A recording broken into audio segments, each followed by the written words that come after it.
ولا تنابزوا بالالقاب، اور نہ ہی برے نام ایک دوسرے کے رکھ لیا کرو۔ آپ کو معلوم ہے کہ مختلف جماعتوں کی بات ساتھ بھی بات ہو جاتی ہے، مختلف فرقوں کی بات ہو جاتی ہے۔ اب اہل حدیث حضرات ہیں، ان کے لفظ وہابی، بھائی وہ اپنے آپ کو وہابی نہیں کہتے۔ عبداللہ ابن وہاب یقیناً ایک شخصیت تھے کہ جن سے ان کو دلچسپی ہے، محبت ہے، لیکن وہابی کہتے نا، یہ غلط بات ہے۔ آپ کو کہیے اہل حدیث کہیے، سلفی کہیے، ہے ان کا ایک نام ہے جو انہوں نے اپنے لیے تجویز کیا ہوا ہے، اسی نام سے ان کو یاد کیجیے، پکاریے۔ یا جیسے جماعت اسلامی کے بارے میں آج کل تو خیر اتنا زیادہ نہیں رہا، مولانا مودودی کا انتقال ہوئے جو ہے وہ اب تقریباً 25 برس ہو رہے ہیں، لیکن اس زمانے میں مودودی ہے، یہ مودودی ہے، یہ غلط بات ہے۔ وَلَا تَنَابَزُوا بِالْأَلْقَابِ، اس طرح کے لقب لوگوں کے رکھ دینا جو ان کے لیے تکلیف دہ ہوں، انہیں ناپسند ہوں، اور اس سے پکارنا، یہ اس سے بھی روک دیا گیا۔ اس سے بھی دلوں میں زخم لگتے ہیں، محبتوں کا رشتہ کمزور پڑتا ہے، اخوت جو ہے اس کے اندر کمی آتی ہے۔ اور یہ ساری کمی کہاں جا رہی ہے؟ ناوک نے تیرے صید نہ چھوڑا زمانے میں، یہ ساری کمی جا رہی ہے امت مسلمہ، ملت اسلامیہ کے اندر ذوف پیدا ہو رہا ہے۔ دو اینٹیں بھی اگر ان کے درمیان میں سے وہ سیمنٹ سبسٹنس اگر نکل گیا، یہیں سے وہ پانی جو ہے وہ مرے گا، اور ہو سکتا ہے کہ وہ فصیل کے اندر سے ایک بڑا شگاف کر کے وہ نکل جائے، تو یہ ممکن ہے۔ لہذا افراد کے مابین بھی ان کے ایک دوسرے کے جذبات کا لحاظ، ایک دوسرے کی عزت نفس کا لحاظ، عزت نفس کا،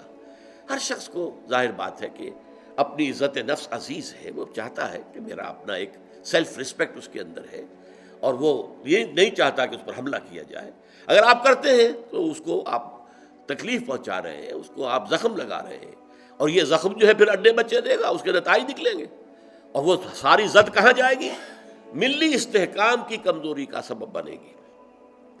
بئس الاسم الفسوق بعد الایمان، ایمان کے بعد تو فسوق کا نام بھی برا ہے، یعنی یہ یو ڈونٹ مین اٹ، لیکن پھر یہ زبان سے الفاظ نکالنا بھی برا ہے، یہ ایمان کے ساتھ اس کی کوئی مطابقت ہے ہی نہیں۔ در حقیقت اچھے ناموں سے ایک دوسرے کو یاد کرو، جس سے دوسرے کو بھی انشراح ہو، مجھے اس نے اس نام سے پکارا جو مجھے پسند ہے، اس حوالے سے بات ہو، اس لیے اس کے ساتھ گفتگو کرو، اس کے ساتھ احترام جو آدمیت ہے، آدمیت احترام آدمی است، علامہ اقبال کہتے ہیں، آدمیت نام اس کا ہے کہ آدمی جو ہے ایک دوسرے کا، آدمی جو ہے وہ ایک دوسرے کا احترام کرے۔ بئس الاسم الفسوق بعد الایمان، اب یہ ایک تو ہو گیا ترغیب کا انداز، دیکھو ایمان والے ہو تمہارے بارے میں ہم نے کہا ہے وَلَٰكِنَّ اللَّهَ حَبَّبَ إِلَيْكُمُ الْإِيمَانَ وَزَيَّنَهُ فِي قُلُوبِكُمْ وَكَرَّهَ إِلَيْكُمُ الْكُفْرَ وَالْفُسُوقَ وَالْعِصْيَانَ أُولَٰئِكَ هُمُ الرَّاشِدُونَ، تم ان میں ہو۔ تو ان میں شامل ہونے کے بعد یہ چھوٹی چھوٹی باتیں آپ کہیں گے بڑی معمولی سی باتیں، کیا جی آئی ڈنٹ مین اٹ، میرا یہ کہنے کا مراد نہیں تھی، میں اس کو تکلیف نہیں پہنچانا چاہتا تھا، لیکن نہیں، یہ لفظ بھی استعمال کرنا جو ہے اسم الفسوق، برائی کا نام بھی ایمان کے ساتھ جو ہے مطابقت نہیں رکھتا۔ لیکن اب دوسری طرف دھمکی بھی دے دی، وَمَن لَّمْ يَتُبْ فَأُولَٰئِكَ هُمُ الظَّالِمُونَ، اور جو توبہ نہیں کریں گے وہ ظالم ہیں، وہ پھر اللہ تعالیٰ کی سزا کے مستوجب ہیں، مستحق ہیں۔